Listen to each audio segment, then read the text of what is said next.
Mr. Speaker, the Pope of the Holy See.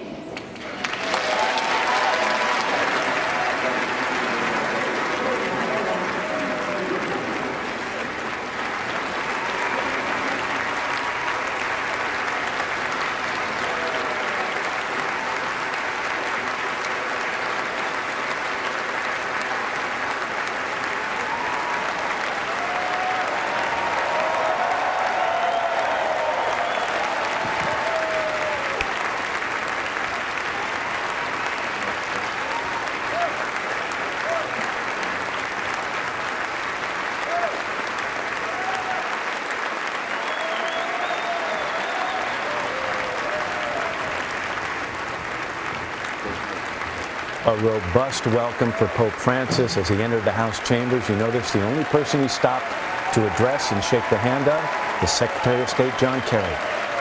And here's Pope Francis at the podium.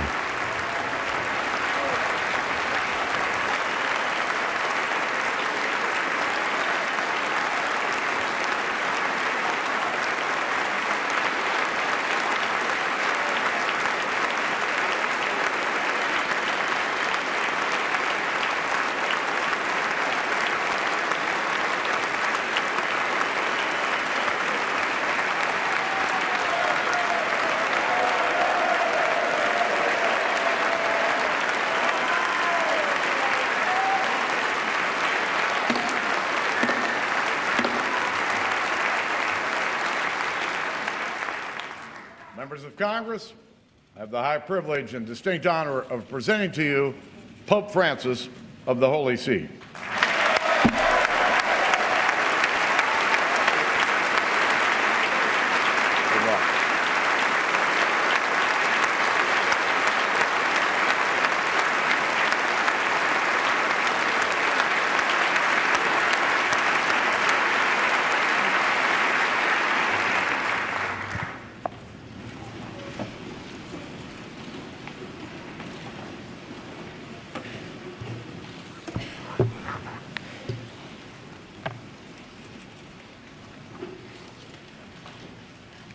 Mr. Vice President, Mr. Speaker, honorable members of the Congress, dear friends, I am most grateful for your invitation to address this joint session of Congress in the land of the free at the home of the brave.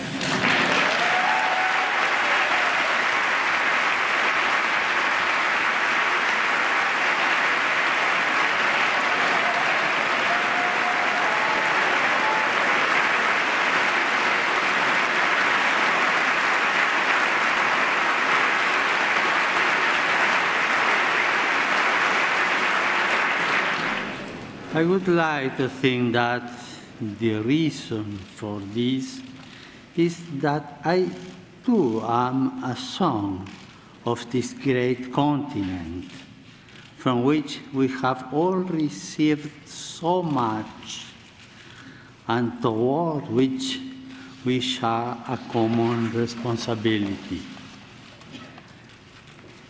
Each son or daughter of a given country has a mission, a personal and social responsibility. Your own responsibility as members of Congress is to enable this country by your legislative activity to grow as a nation. You are the face of its people. They are representatives. You are called to defend and preserve the dignity of your fellow citizens in the tireless and demanding pursuit of the common good. For this is the chief aim of all politics. A political society endures when it seeks as a vocation to satisfy common needs by stimulating the growth of all its members, especially those in situations of greater vulnerability or risk. Legislative activity is always based on the care for the people. To this, you have been invited, called, convened by those who elect you. Yours is a walk which makes me reflect in two ways on the figure of Moses. On the one hand, the patriarch and lawgiver of the people of Israel symbolizes the need of people to keep alive their sense of unity by means of just legislation. On the other, the figure of Moses leads us directly to God and thus to the transcendent dignity of the human being.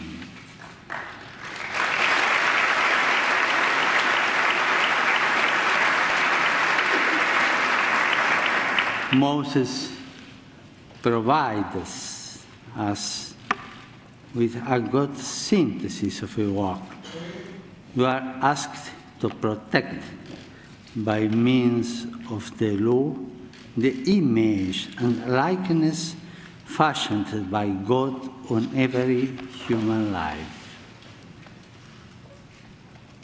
Today, I would like not only to address you, but through you, the entire people of the United States.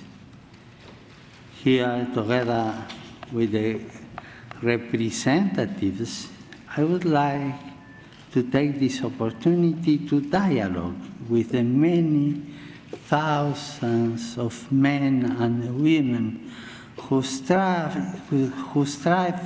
each day to do a honest day's work, to bring home the daily bread, to save money, and one step at a time to build a better life for their families.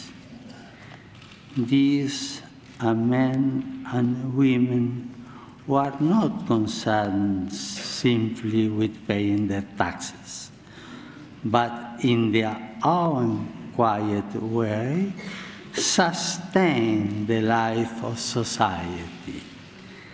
They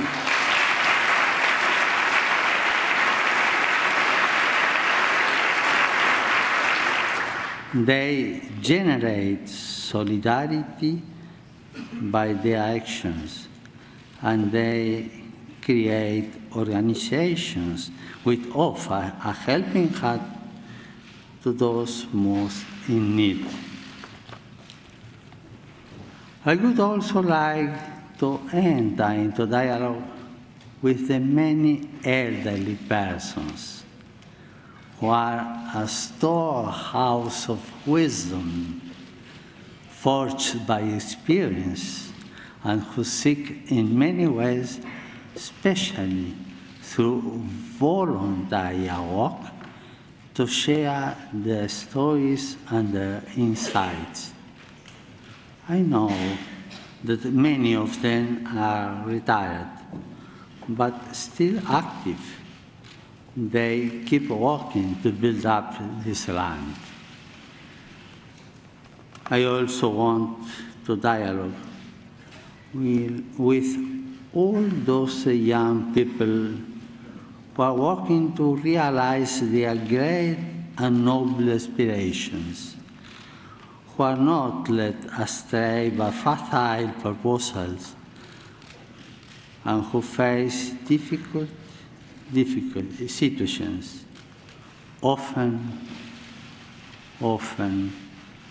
as a result of immaturity on the part of many adults. I wish to dialogue with all of you, and I would like to do so through the historical memory of your people. My visit takes place at a time when men and women of goodwill are marking the anniversaries of several great Americans. The complexities of history and the reality of human weakness notwithstanding, these men and women, for all their many differences and limitations, were able, by hard work and self-sacrifice, some at the cost of their lives, to build a better future. They shaped fundamental values which endure forever in the spirit of the American people. A people with this spirit can live through many crises, tensions, and conflicts, while always finding the resources to move forward and to do so with dignity. These men and women offer us a way of seeing and interpreting reality. In honoring their memory, we are inspired even amid conflicts and in the here and now of each day to draw upon our deepest cultural reserve. I would like to mention 4 of these Americans: Abraham Lincoln, Martin Luther King, Dorothy Day, and Thomas Merton.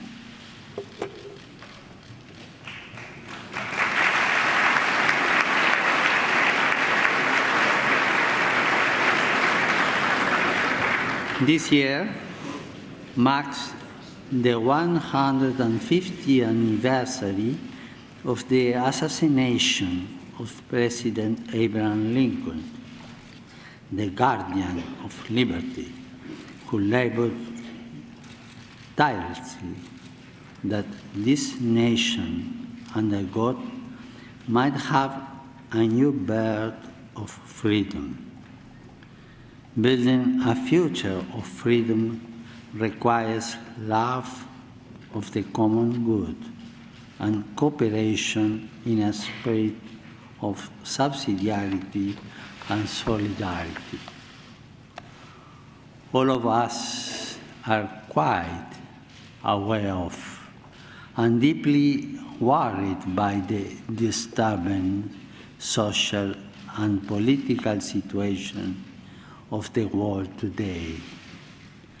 Our world is increasingly a place of violent conflict, hatred, and brutal atrocities, committed even in the name of God and of religion. We know that no religion is immune from forms of individual delusion or ideological extremism. This means that we must be especially attentive to every type of fundamentalism, whether religious or of any other kind. A delicate balance is required to combat violence perpetrated in the name of a religion an ideology or an economic system, while also safeguarding religious freedom, intellectual freedom, and individual freedoms.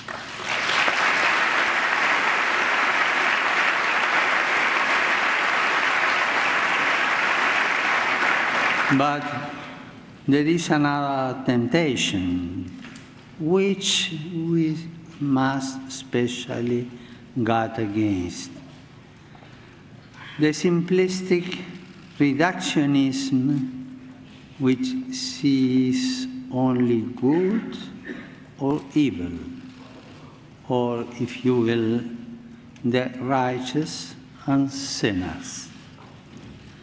The contemporary world, with its open wounds, which affect so many of our brothers and sisters, demands that we confront every form of polarization, which would divide it into these two camps.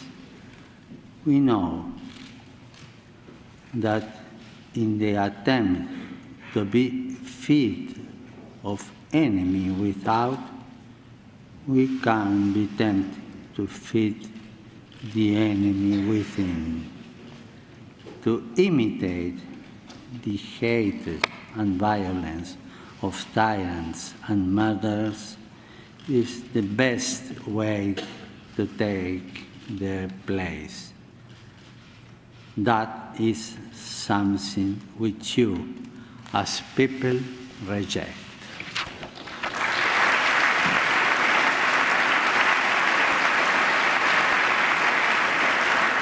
Our response must instead be one of hope and healing, of peace and justice. We are asked to summon the courage and the intelligence to resolve today's many geopolitical and economic crises. Even in the developed world, the effects of unjust structures and actions are all too apparent. Our efforts must aim at restoring hope, righting wrongs, maintaining commitments, and thus promoting the well-being of individuals and of peoples.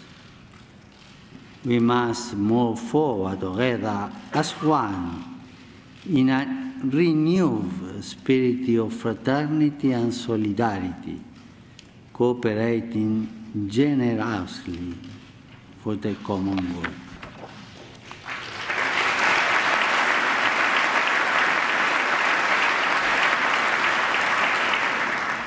The challenges facing us today call for a renewal of that spirit of cooperation which has accomplished so much good throughout the history of the United States.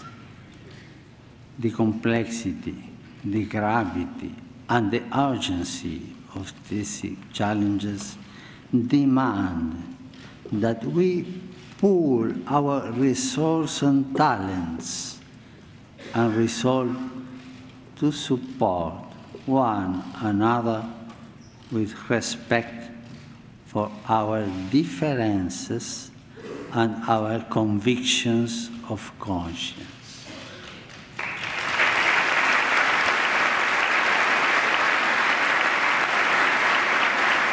In this land, the various religious denominations have greatly contributed to building and strengthening society. It is important that today, as in the past, the voice of faith continue to be heard, for it is a voice of fraternity and love, which tries to bring out the best in each person and in each society. Such cooperation is a powerful resource in the battle to eliminate new global forms of slavery, born of great injustices, which can be overcome only through new policies and new forms of social consensus.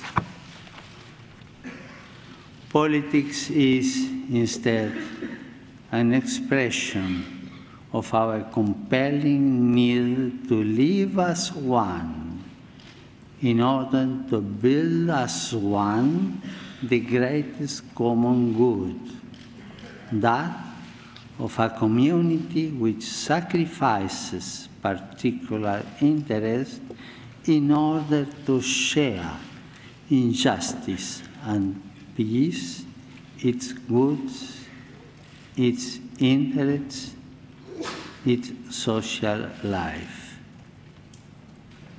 I do not underestimate the difficulty that this involves, but I encourage you in this effort.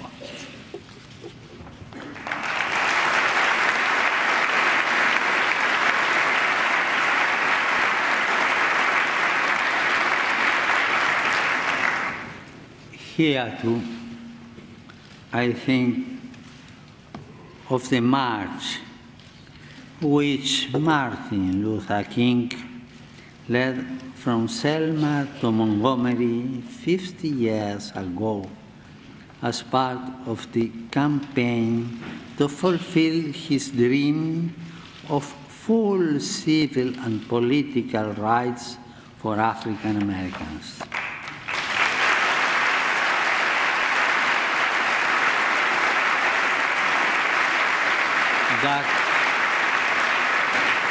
That dream continues to inspire us all, and I am happy that America continues to be, for many, a land of dreams.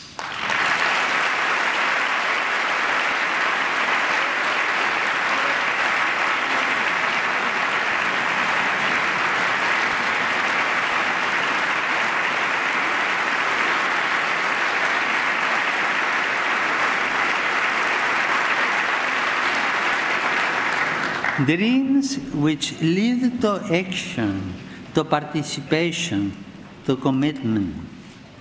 Dreams which awaken what is deepest and truest in the life of the people. In recent centuries, millions of people came to this land to pursue the dream of building a future in freedom. We, the people of this continent, are not fearful of foreigners, because most of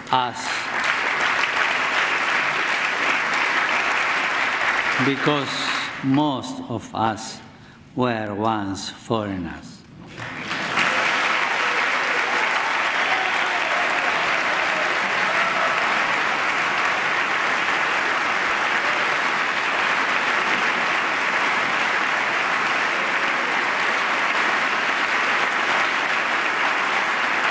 I say this to you as the son of immigrants, knowing that so many of you are also descendants of immigrants.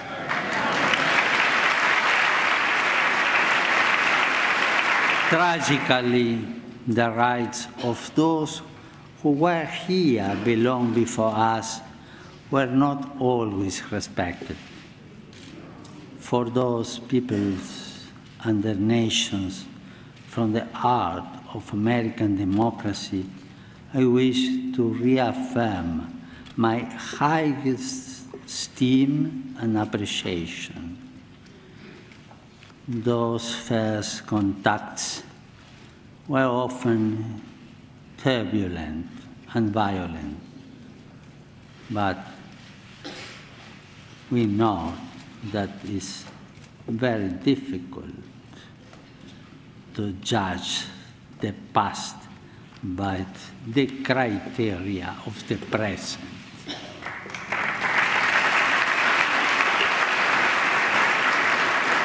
Nonetheless, when the stranger in our midst appeals to us, we must not repeat the sins and the errors of the past.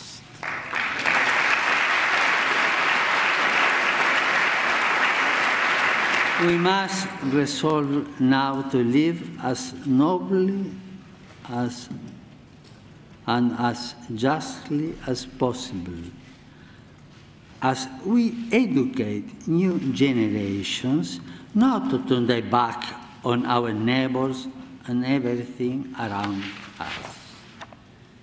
Building a nation calls us to recognize that we must constantly relate to others, rejecting a mindset of hostility in order to adopt one of reciprocal subsidiarity in a constant effort to do our best.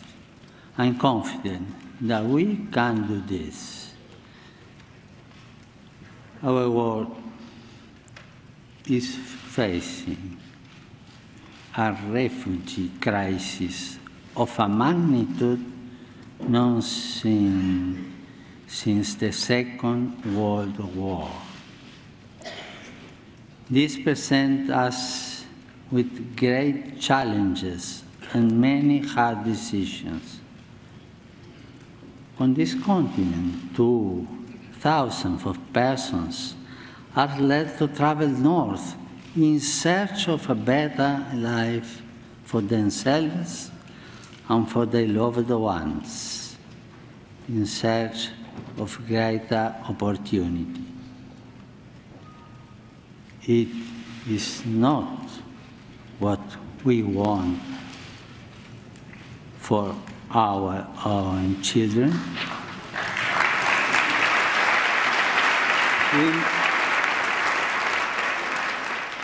We must not be taken aback by the numbers, but rather view them as persons, seeing their faces and listening to their stories, trying to respond as best we can to their situation, to respond in a way which is always humane, just, and fraternal. We need to avoid a common temptation nowadays to discard whatever proves troublesome. Let us remember the golden rule. Do unto others as you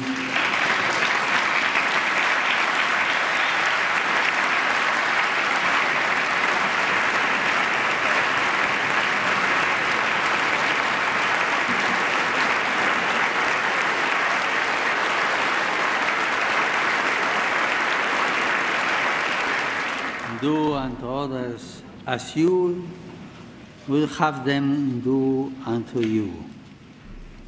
This rule points us in a clear direction. Let us treat others with the same passion and compassion with which we want to be treated. Let us seek for others the same possibilities which we seek for ourselves. Let us help others to grow as we would like to be helped ourselves. In a word, if we want security, let us give security. If we want life, let us give life. If we want opportunities, let us provide these opportunities. The yardstick we use for others will be the yardstick which time uses for us.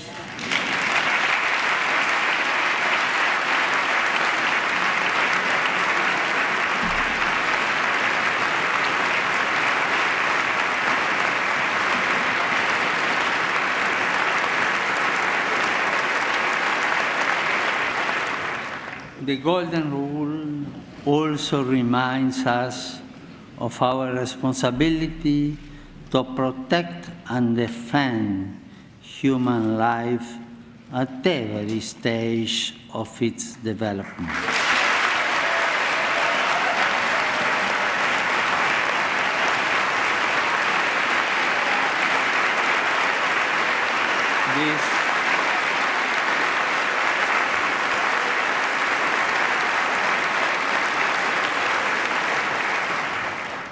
This conviction has led me from the beginning of my ministry to advocate at different levels the global abolition of the death penalty.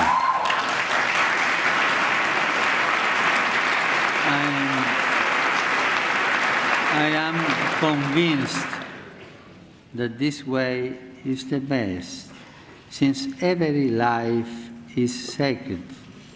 Every human person is endowed with unalienable dignity, and society can only benefit from the rehabilitation of those convicted of crimes. Recently, my brother bishops here in the United States renewed the call for the abolition of the death penalty. Not only do I support them, but I also offer encouragement to all those who are convinced that a just and necessary punishment must never exclude the dimension of hope and the goal of rehabilitation.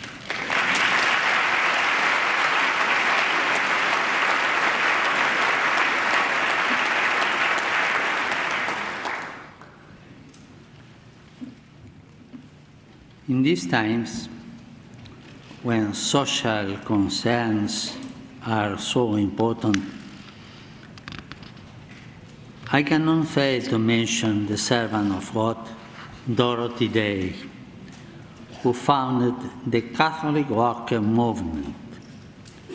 Her social activism, her passion for justice and for the cause of the oppressed were inspired by the gospel, her faith, and the example of the saints.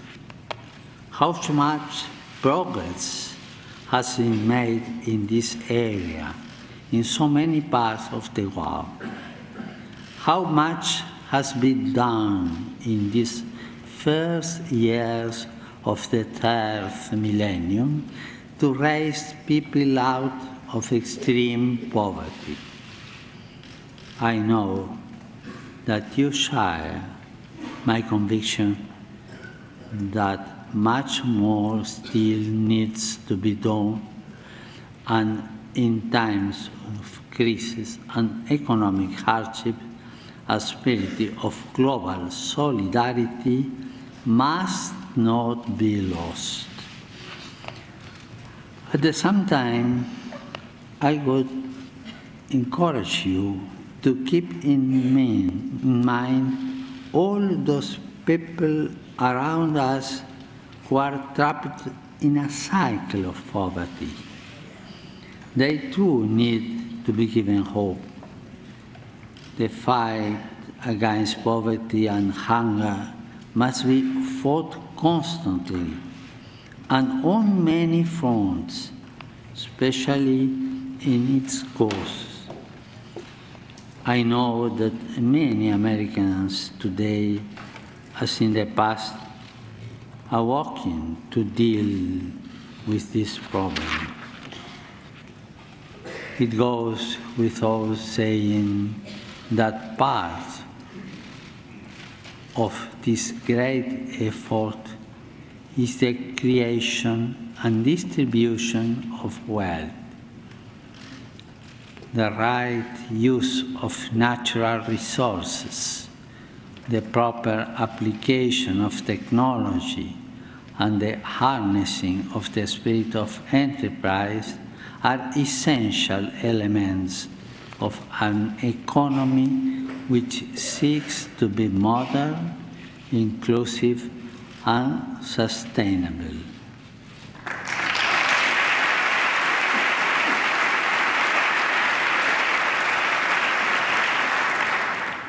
Business is a noble vocation directed to producing wealth and improving the world.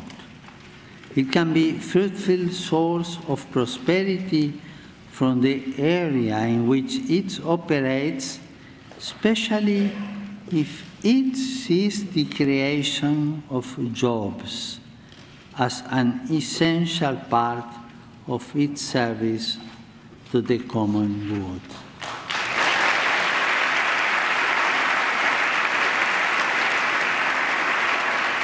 This common good also includes the earth, a central theme of the encyclical, which I recently wrote in order to enter into the dialogue with all people about our common home. We need a conversation which includes everyone, since the environmental challenge we are undergoing and its human roots concern and affect us all.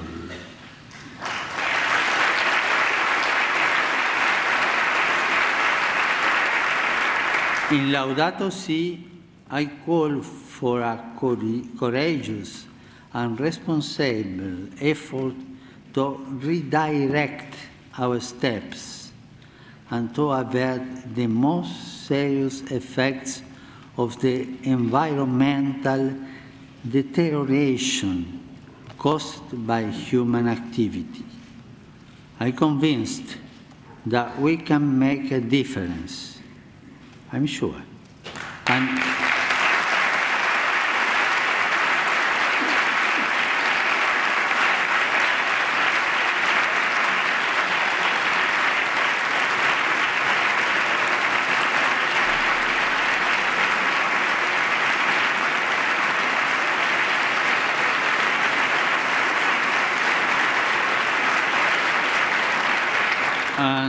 I have no doubt that the United States and this Congress have an important role to play. Now is the time for courageous action and strategies aimed at implementing a culture of care and an integrated approach to combating poverty, restoring dignity to the excluded, and at the same time, protecting nature.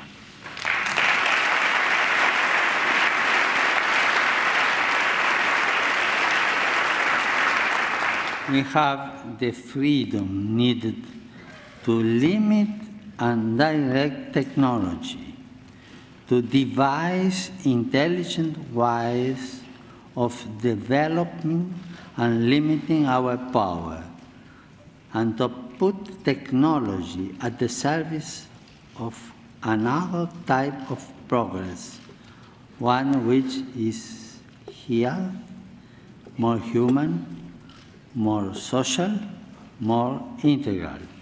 In this regard, I am confident that America's outstanding academic and research institutions can make a vital contribution in the years ahead.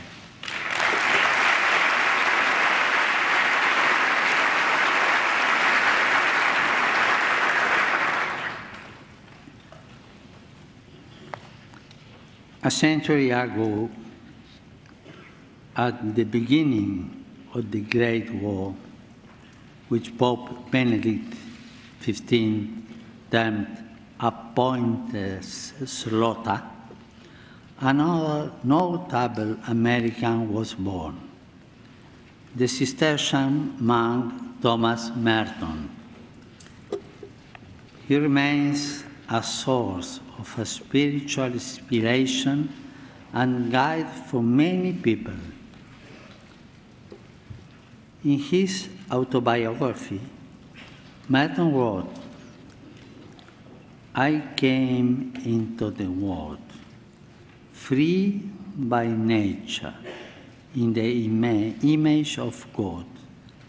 I was, nevertheless, the prisoner of my own violence, my own selfishness, in the image of the world into which I was born."